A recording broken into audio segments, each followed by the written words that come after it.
I think it had to even be perfect square. Yeah. Okay. Well, let's talk about a fast way of solving this. We're looking for a perfect square right now. So perfect square. And what that means is looking for a formula like this. We're looking for numbers that if we square root the first term, square root the last term, there are two roots, which in this case are a and b. If we multiply them by 2, it'll give us the middle term. So the fast way to do this, instead of factoring everything, we take all of our terms, and we're going to write them out here. We have a, and a is 4x squared plus 37 plus 9. B is 4x squared plus 12x plus 9. C is 4x squared minus 9. And D is 4x squared plus 36 plus 9. Okay. So what we're going to do is we're going to find the square root, like we said, of the first and last term. We're going to find the roots. And they all happen to be the exact same in this one.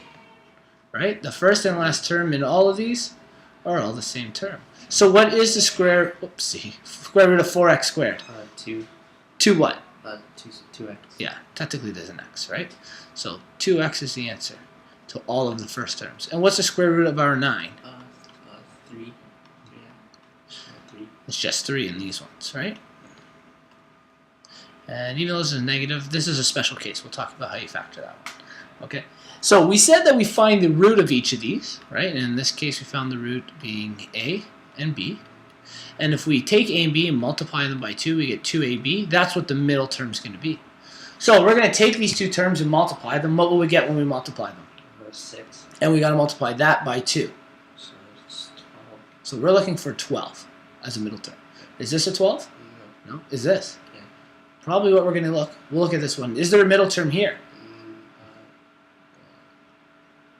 No. Is this a trinomial? Are there 3 terms? No, there's only 2 terms. So we'll talk about that after. And is this 12? No. So this is our perfect square trinomial right here. Because we know that 2x times 3 times 2 is going to give us our 12x. So that works out. So when that becomes factored, it's going to be 2x plus 3 squared. All right? It's going to have the same terms. Now this one down here is a difference of squares. And when we factor that, it would actually be 2x minus 3 times 2x plus 3. And because there's a negative and positive, it would eliminate our trinomial in the middle. This is called a difference of squares, so you keep that in mind. But B is the answer we're looking for a perfect square.